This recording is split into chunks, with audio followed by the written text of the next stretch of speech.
are y'all doing? I was just about to share this with everybody. Hold on one second, friends, while I do this real quick, and then we will jump into the fascinating book that we are reading this today. Hold on one second, y'all, okay? What am I trying to say? Oh, look, it's paused on there too. Why is it paused on there? Okay, hold on, y'all.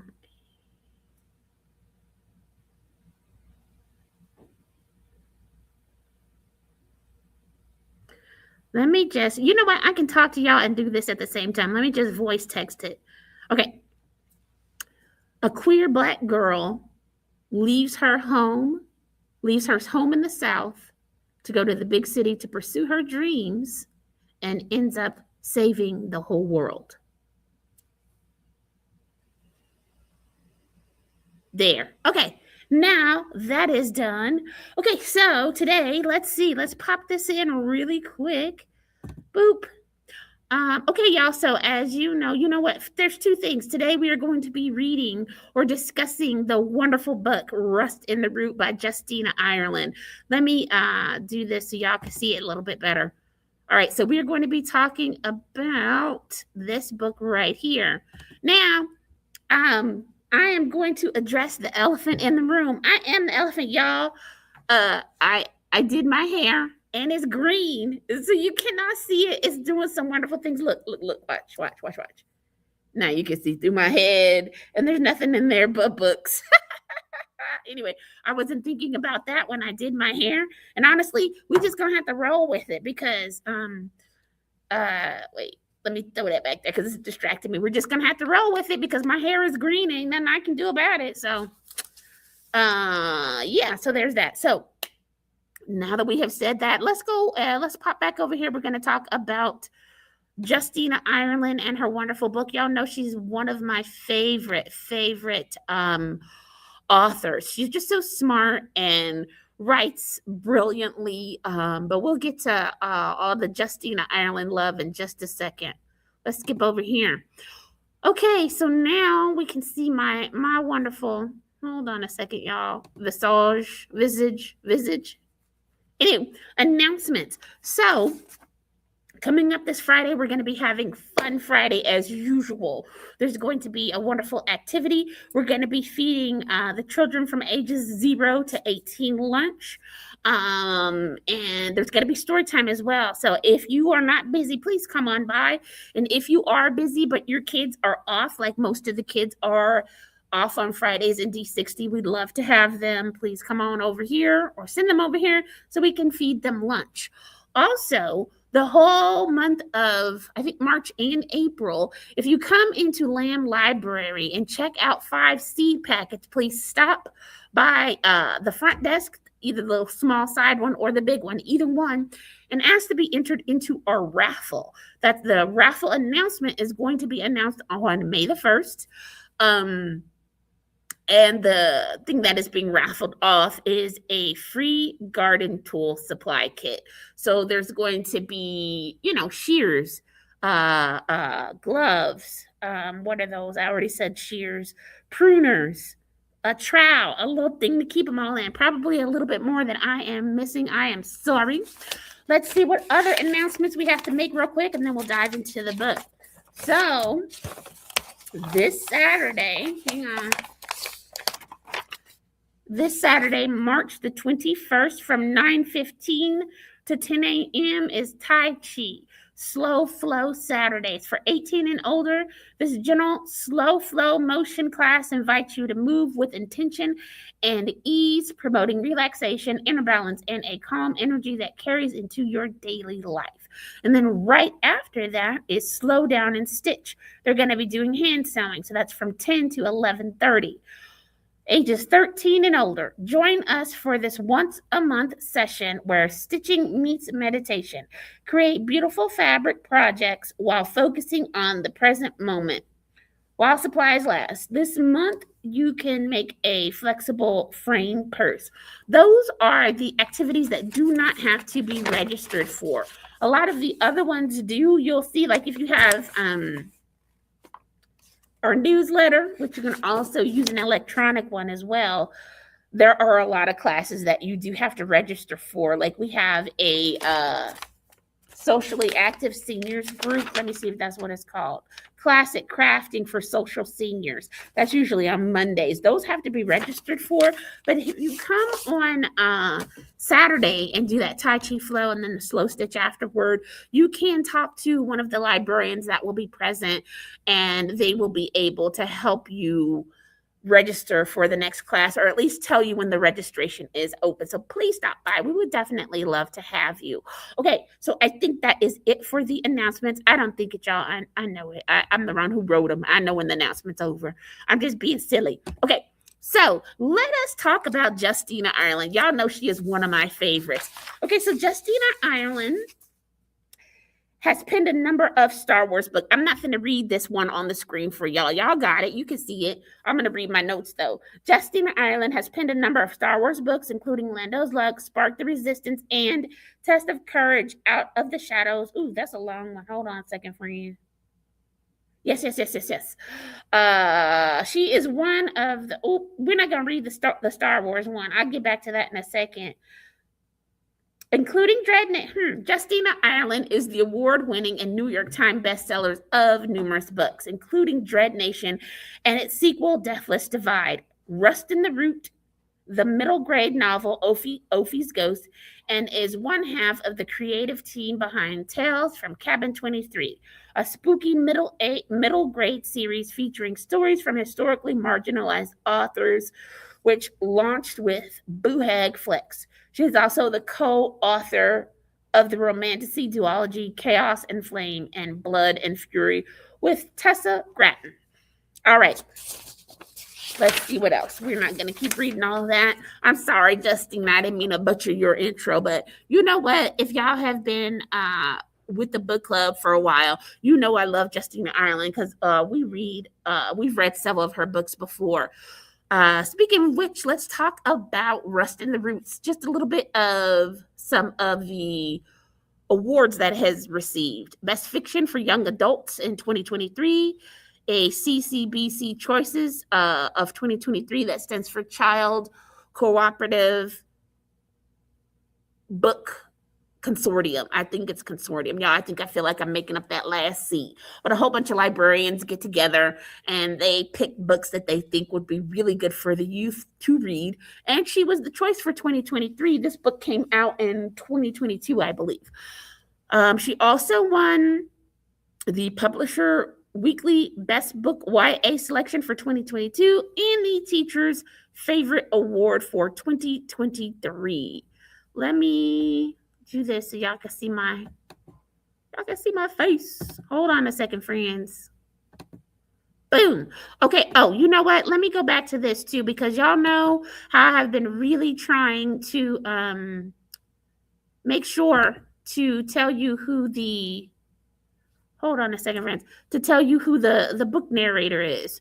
And here she is right here. Let's make it a little bit bigger so y'all can see.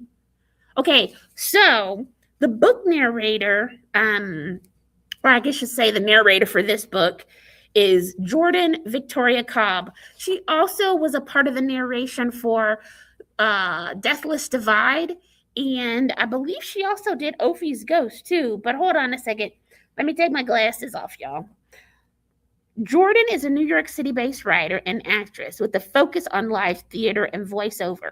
In 2019, Jordan began narrating audiobooks, and to date, she has given voice to dozens of YA novels across multiple genres, including award winners Deathless Divide by Justina Ireland, the anthology Blackout by Danielle Clayton, Class Act by Jerry Craft, and New York Times bestsellers Immortal Dark by Tigest Grima. I'm sorry if I messed your name up.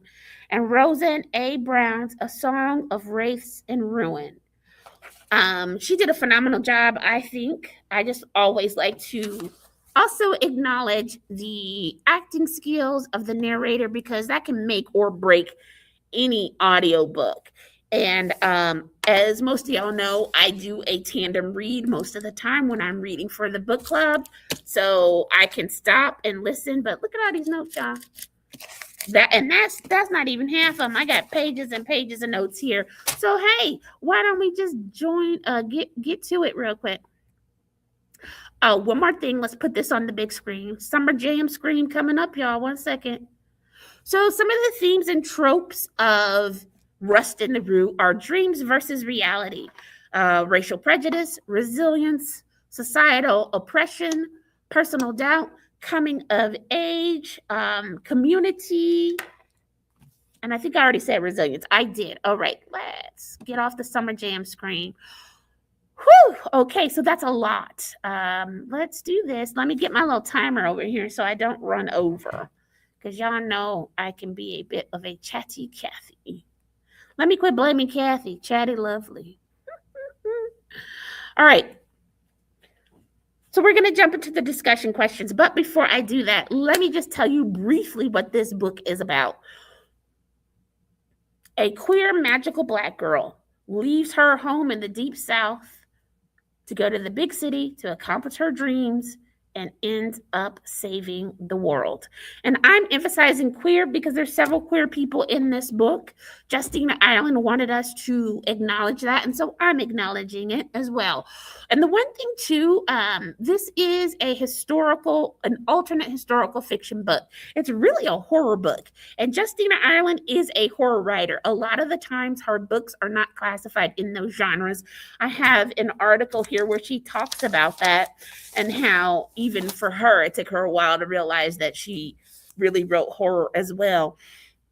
And she does. Ophi's Ghost, which we read, that's about a little Black girl who can talk to ghosts. Scary. Deathless Divide, or Dread Nation and Deathless Divide, that's about zombies.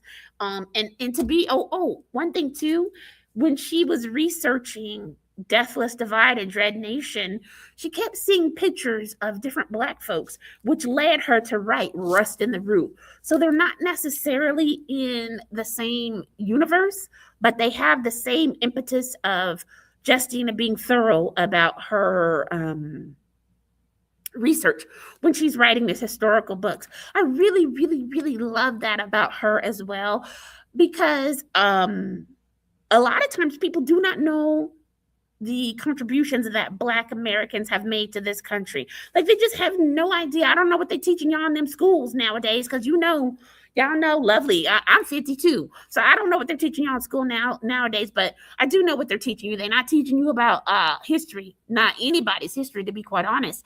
I used to think that I didn't have a good education. And then I realized quite recently, I was just comparing myself to the wrong things. I've had to tell a lot of people about things I just thought everybody knew about Black Americans and how much we have contributed to American history. You cannot have America without Black Americans. There's no way. We've done way too much. We're too integral to the foundation and the functioning of this nation. And I really wish that more people knew, but that's okay. We're going to read books. That's why I'm at the library, and that's why we're here, because, hey, if you didn't get it in school, you can get it from me and Justina, because this is a wonderful book. So let's jump into it. Oh, wait. Let me tell you the story. I kind of did tell you, but let me just go on and set the stage real quick. It's 1937. And Laura Ann Langston lives in America. It lives in an America divided between those who work the mystical arts and those who do not. Ever since the Great Rust, a catastrophic event that threw America into disarray, the country has been rebuilding for a better future. And everyone knows the future is industry and technology, otherwise known as mythomancy, not the traditional mystical arts. Laura disagrees. As a talented young queer mage from Pennsylvania, Laura hopped a portal to New York City on her 17th birthday with hopes of earning her mage's license.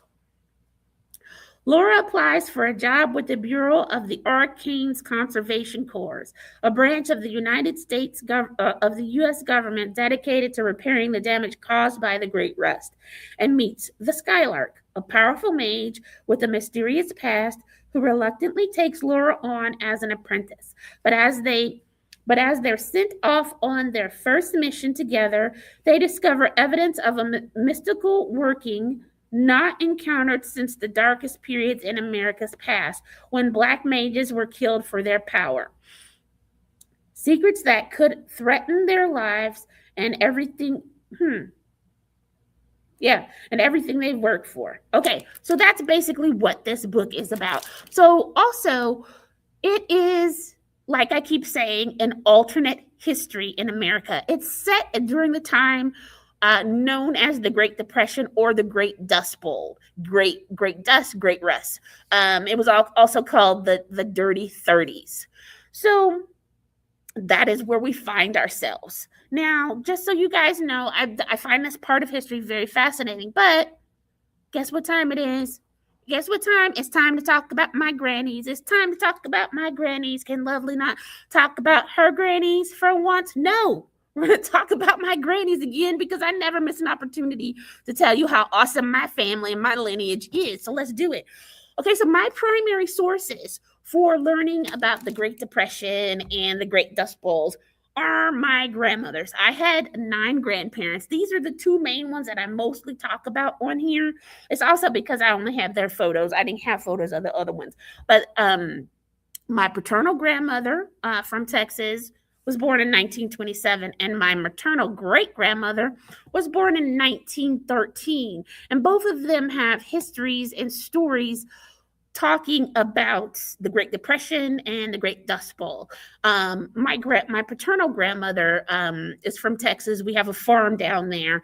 And during this time, people were destitute. They were hungry. They didn't have enough to eat. A lot of people didn't have anywhere to live. Now, the Dust Bowl, they called them the Dirty 30s because it happened between like 1920ish to 1939. 1929 to 1939. And my paternal grandmother would tell me stories of how people would tell her father, my great-great-grandfather, who I also knew, there are people squatting on your land. In Texas, you have squatter rights. So if you don't get them people off your land, then they can actually lay claim to it. So my grandfather was known for giving them people food and telling them to move on along before they got squatters' rights. My maternal grandmother, she's from Lawton, Oklahoma, and she moved up here. You know what? I don't know exactly when she moved from Lawton, Oklahoma to Denver, but they all are a part of that Great Migration that they also discuss in this book here. So as we find what that's the okay, bye, grandmas. I'll talk to you guys later. Let's move on. Hang on. Let's see. Are we moving on? Maybe we shouldn't go to the next slide. No, we shouldn't. We'll go back here. There. Okay. So Laura is living in a boarding house. She doesn't have enough money to pay rent, or she's running really low on funds. She does this thing as being a mage. It's called raveling, and they use seeds. They use seeds to manipulate the possibilities, is what they're calling. And if you think about it, seeds are nothing but pure potential. They have a potential to grow something, a tree, a flower, some crops, or not. And what they are able to do in this alternate history is use that possibility to manipulate something they call the dynamism. Think of it, for a lack of better terms, think of it like the Force from Star Wars, which is part of the reason why, I was trying not to read that because it's really long. But you can kind of think of it like that. They're manipulating that. And I say manipulating, I don't mean that in a negative term. They're using it and they're bending it and taking those possibilities and turning it into something else. Early on in the book, we see that Laura is sitting at a cafe. She is, trying to fill her stomach up. She's hungry. She's trying to find work because she just wants to be a baker. She just wants to use her skills to be a baker. She did not want to actually go work for the Colored Auxiliary because of the mechamancy makes her sick. It makes her feel weird and funny. Pardon me. Now, in this alternate history, they also had a enslavement. I was about to say enslavement Holocaust because I just call it the Great Maafa, which means great sadness in Kiswahili. But I think calling it the enslavement Holocaust makes it real quick so everybody knows what we're talking about. I do not like calling it the transatlantic slave trade because I don't care what you say, you're not supposed to be trading people. Those were people, those were my ancestors, and you shouldn't have been trading them, and that's disgusting. So we're not gonna cheapen what happened to them or brush it over by calling it a trade. It wasn't a trade. You was trafficking people. Let's be honest, trafficking people. And in this book, in this alternative history, black mages were literally used and their souls were taken to power mechomancy and other type of things. So it was, and if you think of it, mechomancy, necromancy, that's exactly what they were doing. So it's really, really frowned upon. It is really frowned upon, and rightfully so. So anywho, Laura needs to get a license because it's still the 1927. It don't matter what timeline it is, you still black in America. And you have to deal with what that means. And for Laura, it means you cannot practice the arcane or magical arts without a license. They are blaming the arcane arts on whatever caused the Great Rust. Let's pause for 1 second. So, what did cause the Great Dust Bowl or the Great Depression? The Great Dust Bowl was a combination of some, what do they call that when it's a bunch of bad things happening at the same time? I can't think of it, but it was a combination of a whole bunch of bad stuff happening. The first thing was it was a really horrible drought. And they hadn't seen that kind of drought in a while. And that wouldn't have been so bad, but we also had this thing called manifest destiny. So during that time, they were trying to populate a lot of the grasslands. I'm going to be fast about this. They're trying to populate a lot of grasslands in the western part of America. The issue with this is they had this thing during the Great Depression, or manifest destiny, a belief that the rain would follow the plow. Meaning if you plowed stuff and started farming because you were looked favorably on by God, he'd make it rain there. So what ended up happening is people did have the knowledge of how those wild grasses work. It was native folks, the different native tribes, but nobody was listening to them. So the dominant culture went out there and gave all this land away, or homestead. The people ripped up all that grass because they're trying to farm. The grass was a thing that was stopping soil erosion from happening. Y'all know that truck that big old semi that just got flipped over last month? It's always been windy out here. It's always been windy. And sometimes when the wind spins around here and it's a dust cloud, there's an Arabic word. It's called haboob. And it means big dust cloud. And there's plenty of them here because Colorado is western. We're in the West. Let me look at my notes to see if we were one of the states that they say that the Dust Bowl hit. The issue is this: the Dust Bowl, that dust was, the big storms came and the dust went from Texas all the way to Chicago. So come on, friends. I don't need to look at these notes. I just like being right. Yeah, here it is. The Dust Bowl was Oklahoma, Colorado, New Mexico, Texas, Kansas City, Arkansas. There are a few more states. I just wanted to be correct in my assessment. So, anywho,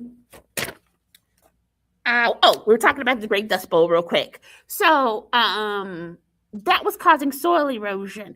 The topsoil got so dusty. There was big storms. It killed people, killed farmers, killed animals.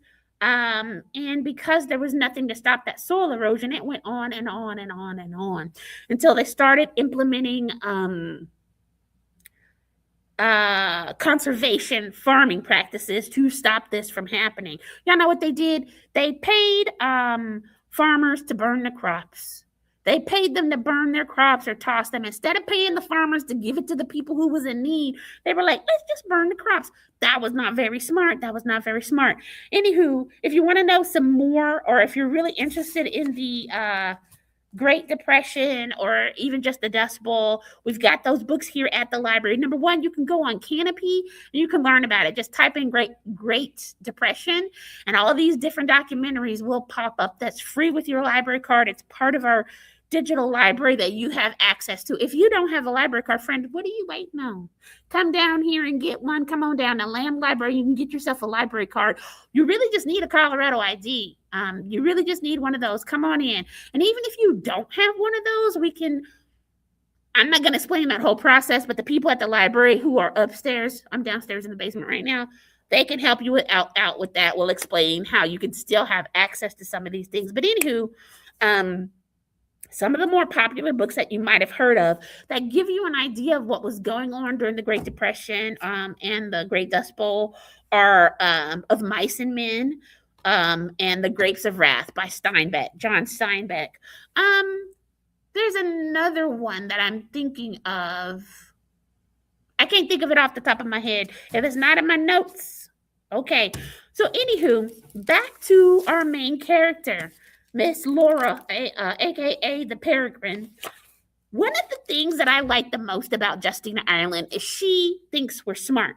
That's a lot of the time why I read a lot of YA and chapter books is because the author assumes their audience is smart. And I'm glad that they do because we are.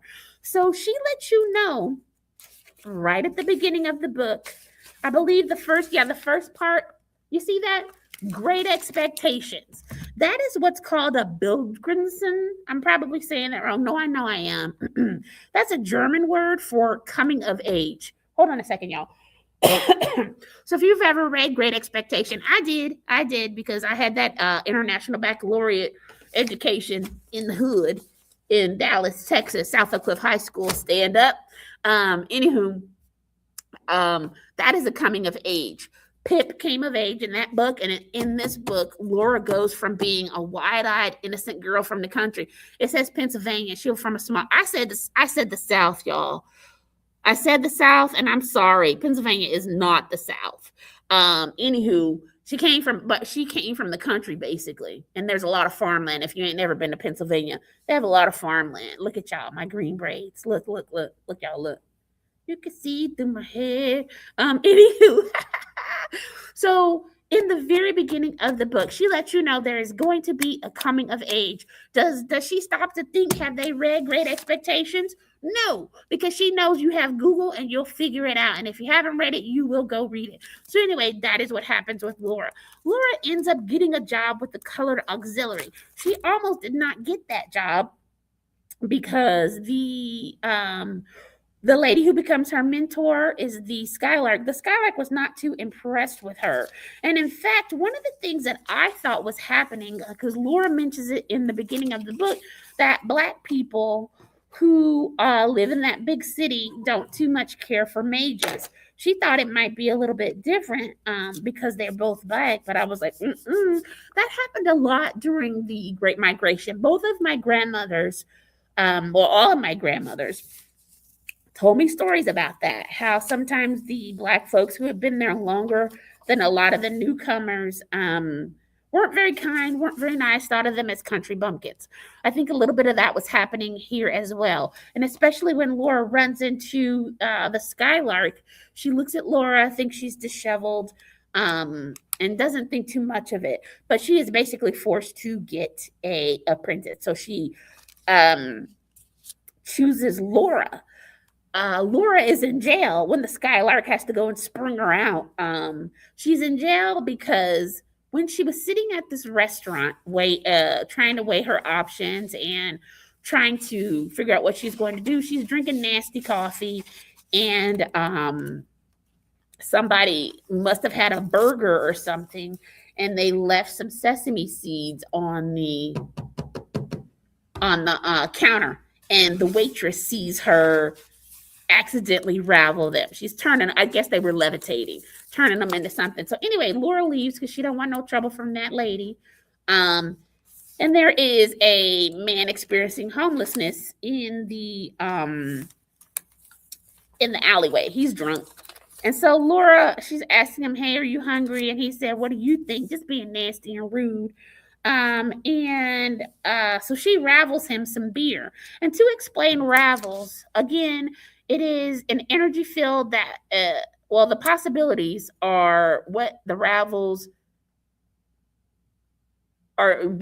use to power them. So she can take any kind of living thing like seeds and turn it into something else. In the book, she turns seeds into like warriors to fight off these monsters. I'll get to that in just a second. What time is it? Ooh, honey, let me go. I really like this book. I feel like I'm spending too much time in the exposition. That's one of the things, like when people were their criticism of the book was that it was a slow start. She had a world to build, y'all. She had a world to build. One of the things that I really liked about this book is if you're paying attention, she drops hints The book is filled with little dossiers, little snippets of real life things. Like this is a part of the book, so that comes a snippet from the newspaper, and then there's all these different kind of pictures from and Justina Ireland. Like I said, when she was researching Deathless Divide and Dread Nation, she was at the Library of Congress and she's looking up all these different pictures. And so every picture in this book is a real picture from something that happened in America during that time. And in the back, there's a whole list of the pictures and the name. What is it? Let me see. Photo information. All photos are sourced from the Library of Congress's Prints and Photographs Division. Below, you can find information on each photo's collection and name if applicable and reference number. So anyway, those are real pictures. I really like that about her as well.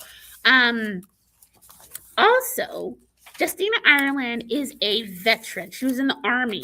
And this story basically is about a young troop of mages who have to go and fight a big bad, and their mentors are gone or corrupt, basically.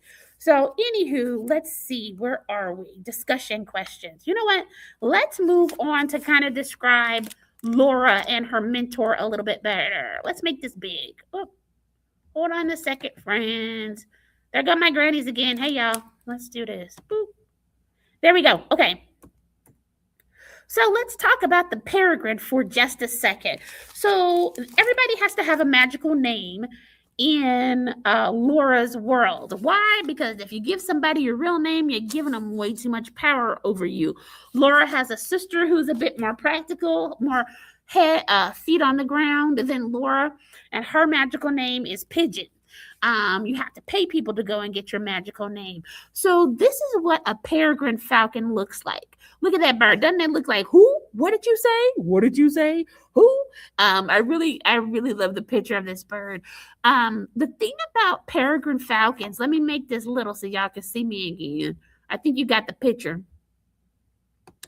Peregrine falcons in and of themselves is what is called an indicator species. Indicator species are what scientists often look at to see how an ecology is going. So if the peregrine falcon isn't doing too well, you'll notice it. Peregrine falcons help keep the balance between birds of prey and animals that get preyed upon. So they keep that check and balance. Oftentimes, let me think of something like the circle of life. That might be an old reference. I feel like it is, but hey, I'm old. I'm working on it, y'all. I'm gonna bring up my references so y'all know what I'm talking about. Anywho, they keep everything in check and everything in balance so that there are not too many herbivores or animals that get preyed upon, so that there's food. So that they don't, multiply and all that stuff. They keep them in check. That is what the peregrine falcon main thing that it does. But since this book involves magic and spirituality, the magical, metaphysical meaning of the peregrine, or some of them, because you can never be real definitive about these types of things, but it's focus, freedom, determination, adaptability, the ability to rise to a challenge, leadership, strength, courage, and capacity to seize the opportunity. If you had a chance to read this book, then that definitely describes Laura 100%. Also, let me check to see if there are any questions or comments. Hold on. If I click this X, let me not click this X. I don't want nothing bad to happen. Hold on a second, friends. Boop. There we go. Let me look and see if there are any questions. I do not see any. Let's check the comments. No, I don't see any. But you know what? I do need to do this one thing. It'll give me a second to get my thoughts together real quick. Hold on a second, y'all. If you are enjoying my live stream so far, please share it. Share the live stream. It lets the algorithm know that you like what I'm doing. Share it to your friends if you want them to be a part of the cool club and read all these awesome books. I'd appreciate it, and so would the algorithm. Also, I forgot to say this in the beginning. I'm so excited. I'm so sorry. Thank you, live stream viewers. I appreciate you giving me a little bit of your time. And replay viewers, thank you so much. If y'all have any questions about the book, please put them in the comment section so that I can read them and answer your question. All right. So please share the live stream. Let's see what else. What's my other banner saying?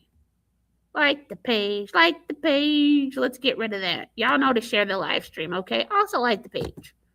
Like the page, like Lovely from the library, so that you can let Facebook know Lovely knows what she's doing. You like what I'm doing and you want to see more. And tell them you like it, you love it, you want some more of it. Okay. Now that we've done that, quasi-commercial break is over. Let's talk about, hold on. Let's talk about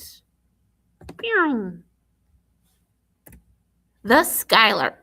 One of the things that Justina Ireland did a lot in this book was she was constantly talking about how the Skylark would raise her eyebrow and look at Laura, or look at the peregrine. That's probably what I'm gonna call her from now on. She would always like raise it slowly, and that was a constant way for us to connect that to the Skylark. I think that Justina Ireland is probably a bird watcher or a bird enthusiast, because the Skylark has a crest that it can raise slowly. It can raise it when it's alarmed, when it's about to defend itself, when it's about to attack. And I thought that was really interesting and funny. Some of the spiritualism of the Skylark is divine joy. Hold on, we can minimize this now a little bit. Divine joy, freedom, and transcendence, and it bridges between two worlds. Now, there are going to be some spoilers. I have been talking for 37 minutes. I probably already spoiled a few things, to be quite honest. But this also is very related to the Skylark, because she does bridge two worlds. She's not exactly human and she's not exactly alive. They never really go into too much detail. We kind of get dropped into, at least the Skylark story, after something major has happened. This is also why she's reluctant to take on an apprentice, because she doesn't want people to die. So here's the deal. These black mages are going missing. They're going missing, and nobody is really looking for them. It's almost like, well, it's not like it. There was something going on. This great blight happens. And to be quite honest, I read this book a little bit back, and I was looking over my notes, and I don't think they ever actually went into details as to what caused the Great Rust. They just conveniently blamed it on arcane magic, black people in their magic, and so that's why they started to have mages. Anywho, the reason why the Skylark had to go and get Laura out of jail is because that old white man that she raveled those beers for, he called her a darky and said her magic was unclear or unclean. He called her a darky, and I said, wonder what that feels like. I don't have to wonder. Y'all would be surprised. It's 2026, and if somebody ain't asking me if my hair is real, I too am getting called a darky. Yeah, cartoon villains. You can't even come up with something racist that I hurt somebody's feeling. Darky? Oh, okay.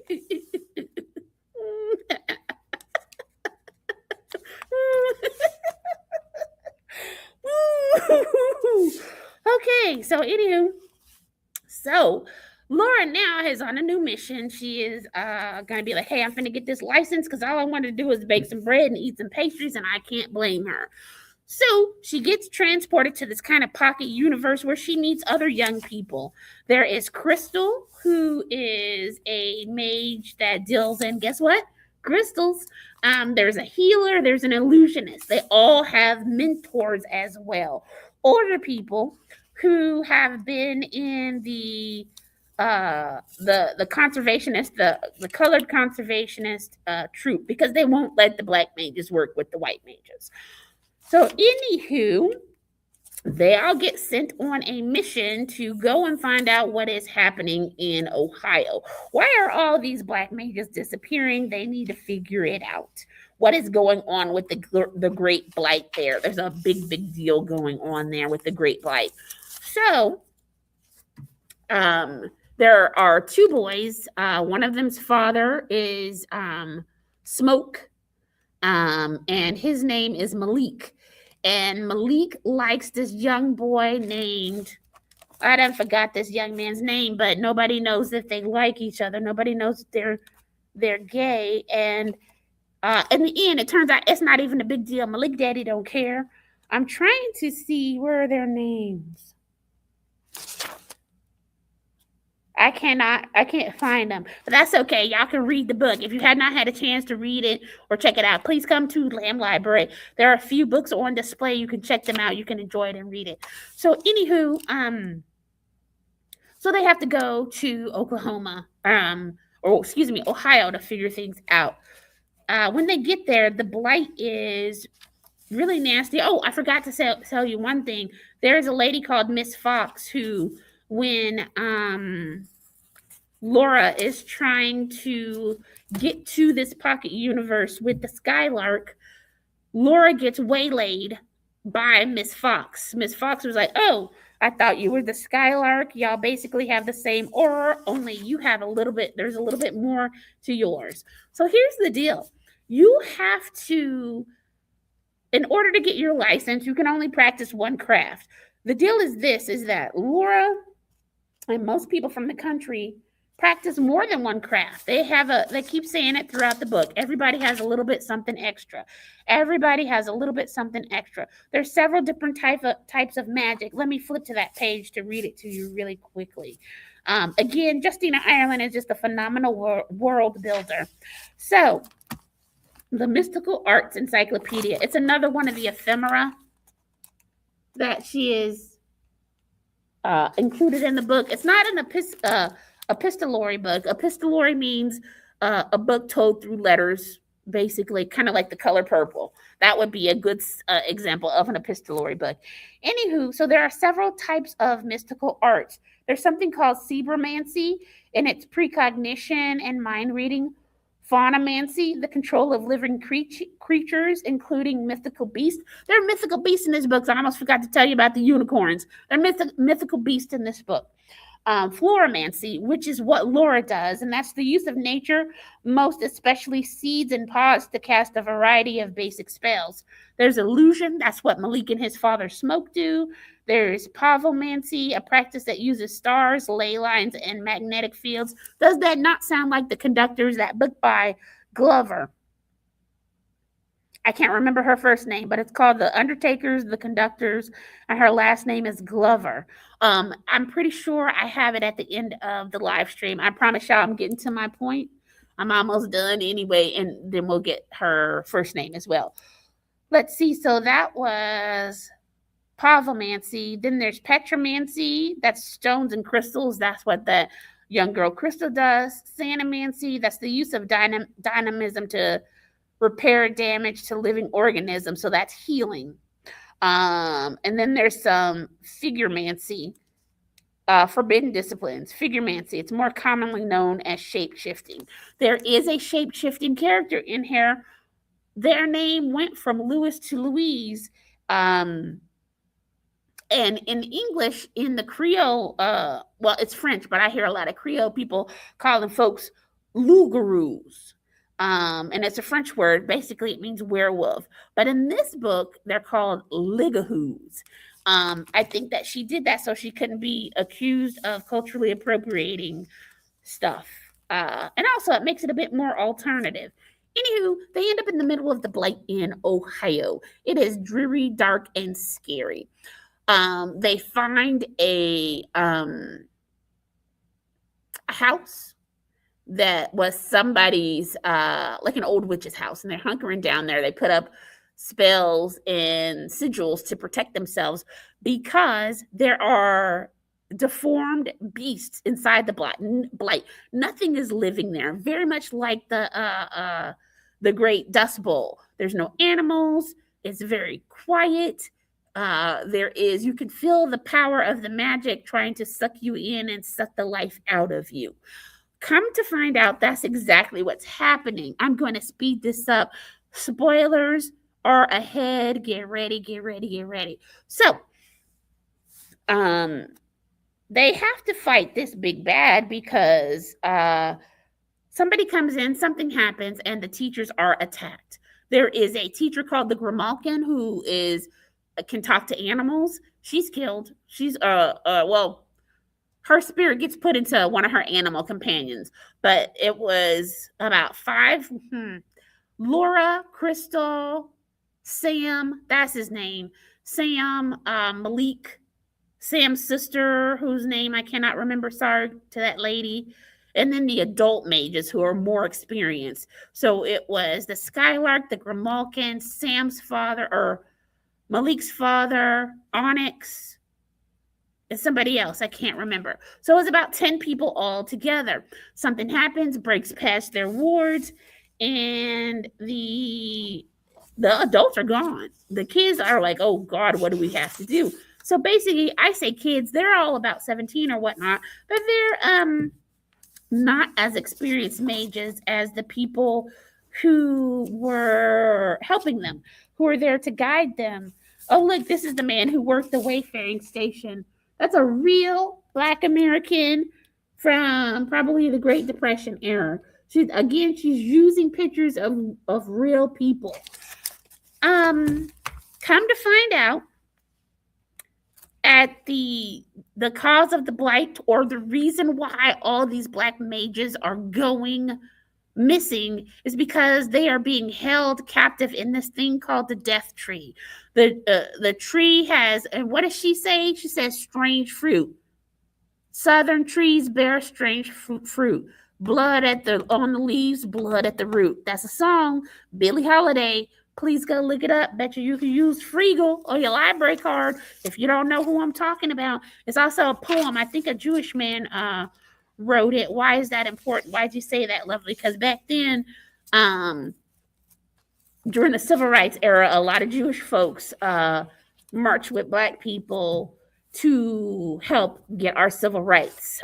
They could see their struggles and our struggles, so we banded together. And lo and behold, y'all, look what had happened. Look what had happened. They call it the African genocide. And that's a good way to phrase it as well. The African genocide, or the Great Ma'afa. Let's see what else we got here. So, again, the Mechomancers are using necromancy, which is completely frowned upon, to suck the life out of these Black mages. And, again, spoilers. Of course there was help. Let's see. I'm sorry, I'm looking at new themes and stuff like this. I took so many notes. Look, y'all, this is from way back when we read another one of Justina Ireland's book, Dread Nation, way back in the day. Ooh, the book club used to be on Tuesdays back then. Anywho, the reason why they're trying to figure out what's going on with the Black troops is because they're trying to build this thing called a reclamator to get rid of the issues of the blight, to cure it. And how the Necromancers was powering the Reclamator is they're trying to raise a Nordic death god called Balder. Y'all probably done played that game, Baldur's Gate. I say Nordic, it's a Germanic name. I say Nordic because Balder in the Nordic pantheon is the son of Odin and Frigga. And he dies and he gets back up and dies. He's basically, when he gets killed, that's the beginning of Ragnarok. And what these people were trying to do was trying to harness that to power mechamancy and make that be the next wave of the future for their country. So they're trying to raise a death god who dies and comes back and dies and comes back and dies and comes back over and over and over. And to do that, they need energy from mages. So they put all these Black people into this death tree. The fruit is pulsating and it's dripping blood because it's them. At the end of the day, they do find out that there is a traitor amongst them, and it turns out to be Onyx. It turns out to be Onyx. I thought it was gonna be Crystal. I thought it was weird. I thought she was a little weird, but it turns out she's just a little weird. And it was not her at all. She was just as shocked that her mentor was out here trying to kill people too.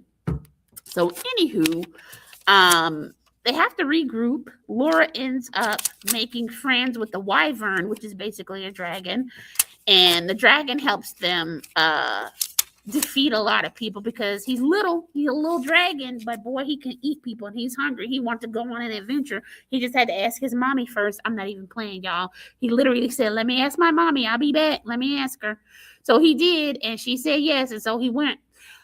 Anywho, the main thing that I like about this is yeah, I've been talking a while.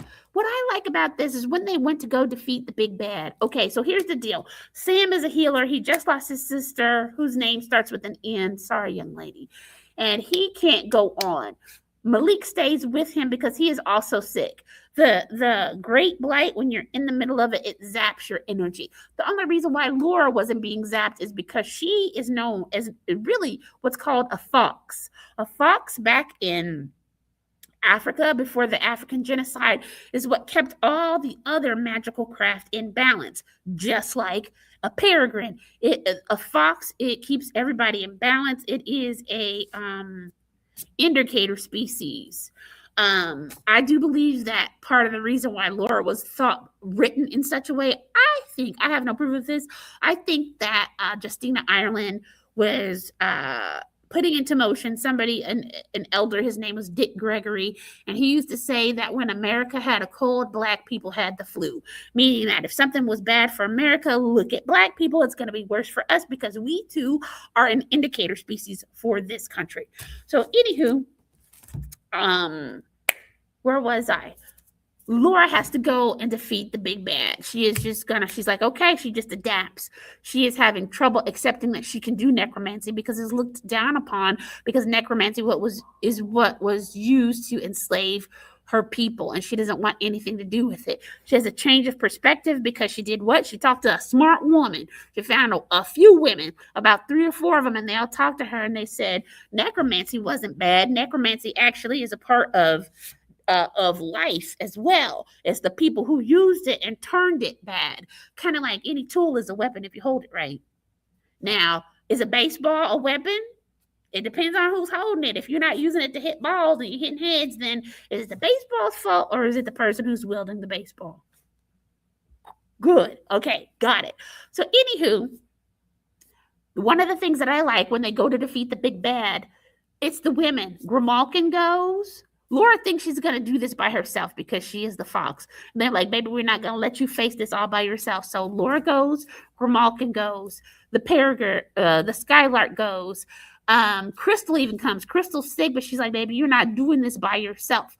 And as they are turning the Ravels against the big bad people, the black folks that were trapped in this death tree, they start helping too. They start helping to free everybody else. They end up defeating the necromancers and the mechromancers, and they defeat the big bad. They do it through community. If we can compare and contrast very briefly on some of my favorite books, I love anybody ask you, well, to let you know, Lovely loves Tolkien. Tolkien, let me not say it that way. We saw that South Park episode, and one of his things was Frodo went basically by himself to drop the ring and get rid of it. I mean, he did have Samwise there and all that too, but in this instance, it is made very clear that Laura defeats the big bad with community. She's not by herself. Her strength is where? With her people and the community. And we find out this is true because at the end, when they defeat the big bad and the the skylark has to give a report to Congress, she says that Laura's dead. Matter of fact, in the book, it starts off, hey, I had my misgivings about this apprentice. I didn't think that she should do this, blah, blah, blah. When I was reading the book, there is this report that's in here about a mage that went missing. And the official report to the public says one thing, but then the Skylark and the Grimalkin and Miss Fox say something else. So they're not always telling you the truth. I think that was Justina Ireland's way of letting you know sometimes the military don't be telling you the whole stories of the casualties and all that stuff. I believe that's why they put that in there. Again, remember, she is a combat veteran. I say she's a combat veteran. I can't confirm that, but she definitely is a veteran. She was in the Army. Okay, so we did talk about themes of racism, magic, societal hierarchies, female empowerment, coming of age, mentor student relationship.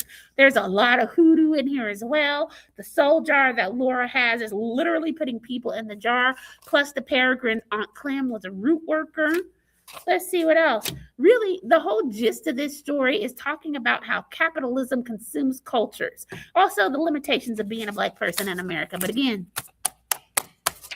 you looking right at one, child. There's limitations placed on me, but I think it just ended up making me stronger somehow. Kind of like, hey, that hole that you dug for me, you're gonna be the one to fall in it. Maybe you should stop digging holes for people so you don't fall in them. But what do I know? What do I know? Okay, let me think. I can't think of anything else. I hope that y'all enjoyed my discussion of the Oh, I did forget to say this part. So, in order to protect the Peregrine, which is Laura, and to let her get her studies on and to learn from the other foxes, she just stays dead. The community is protecting her. They all said she died, even though they didn't. The Skylark says so. Crystal, everybody says she's dead.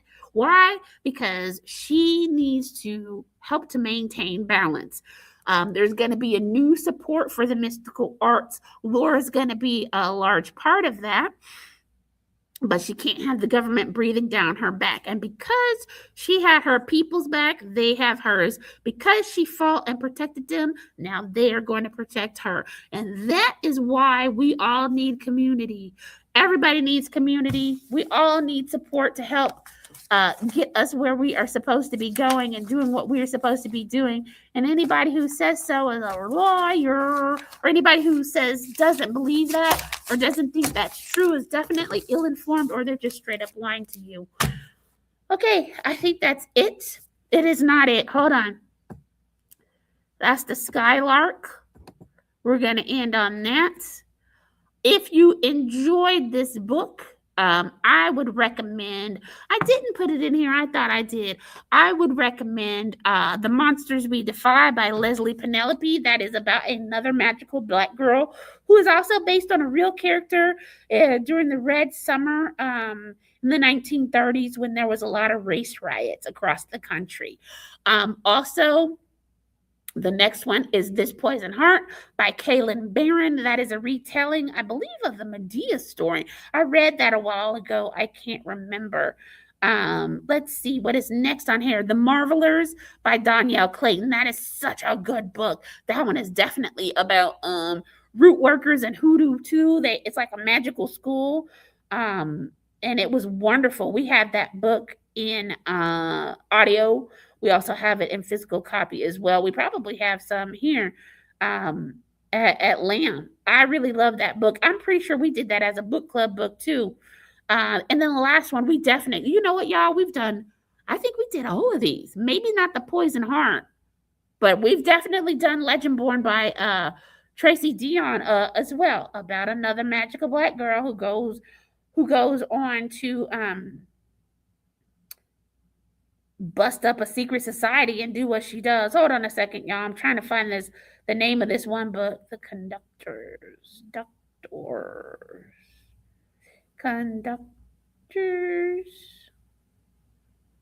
Nicole Glover. That's her name. I knew it. Her name is Nicole Glover. That's The Conductors. She has a series of what is the series called? It's called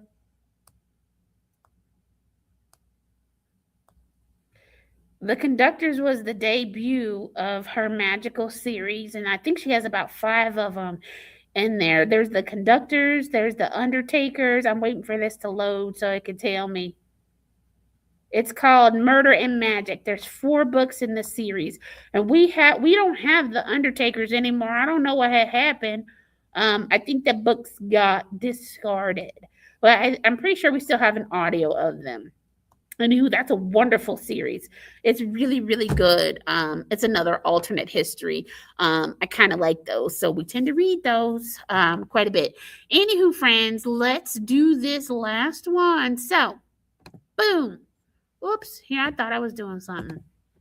Okay, so our next book, first of all, thank you so much again for giving me a little bit of your time. I appreciate it. I really hope that you guys enjoyed this book as much as I did. Even if you did not get a chance to read it before this live stream, you can still check the book out. Pardon me. You can check out the ebook, the audio book. You can also check out the print book. We will be meeting back here on April the 16th at 4 p.m. to read A Tempest of Tea by Hafsa Faisal. It's a wonderful, wonderful book. I've started it. It is about vampires and oppression and a caper and getting your lick back. Anywho, I'm so glad that y'all were able to join me. I hope that we will be able to chat again next week, or excuse me, next month with A Tempest of Tea. Y'all look at this. Look. Friends, look at that. Just, I love it when those books are edged like that. This is going to be so much fun. I'm only in the first few chapters, so I don't have a ton to say about it. But hey, you know I will when I see you next time. I appreciate y'all. Thank you again for joining me. Let me get out of this live stream. How do I do that? This one time I didn't have too many technical difficulties. Here we go. Okay, y'all. I will see y'all next month. Have a good day. Bye.